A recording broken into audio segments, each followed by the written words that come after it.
Hi, my name is Jane and welcome back to MYTERN.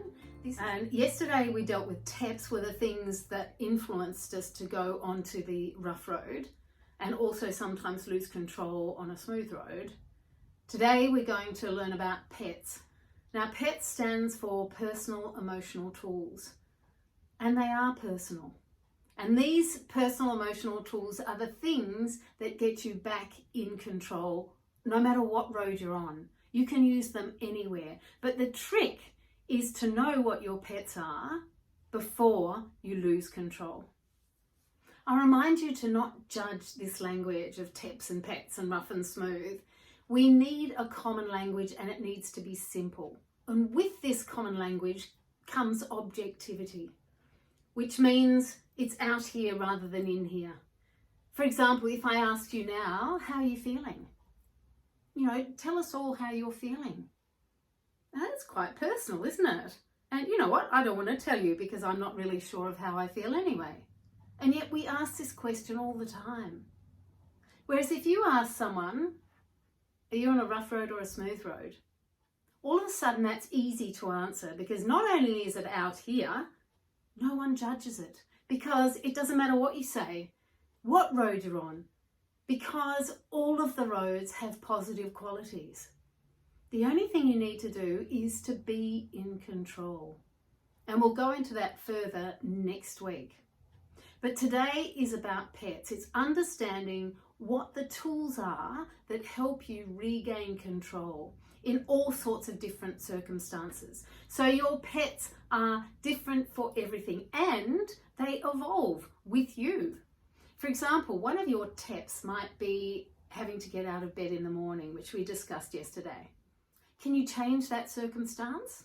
No, you can't, because you have to get up. But the one thing you can change is how you respond to it, and that's what PETs are for. So I know what I do is I have a certain piece of music that I play as soon as I wake up, and that immediately gets me in control.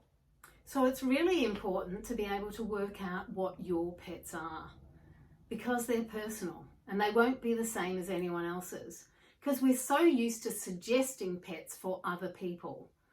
For example, when I work with teenagers or adults and I ask them, so what are your PETs? Often they just sort of stand there and think, well, and most of them are either chocolate, alcohol, or exercise, and they sort of can't think beyond that, because so often someone else suggests it for you. So it's up to you to work out all the different PETs that work for you in certain situations. So I suggest what you do when you finish watching this video is the same that you did with your TEPs yesterday.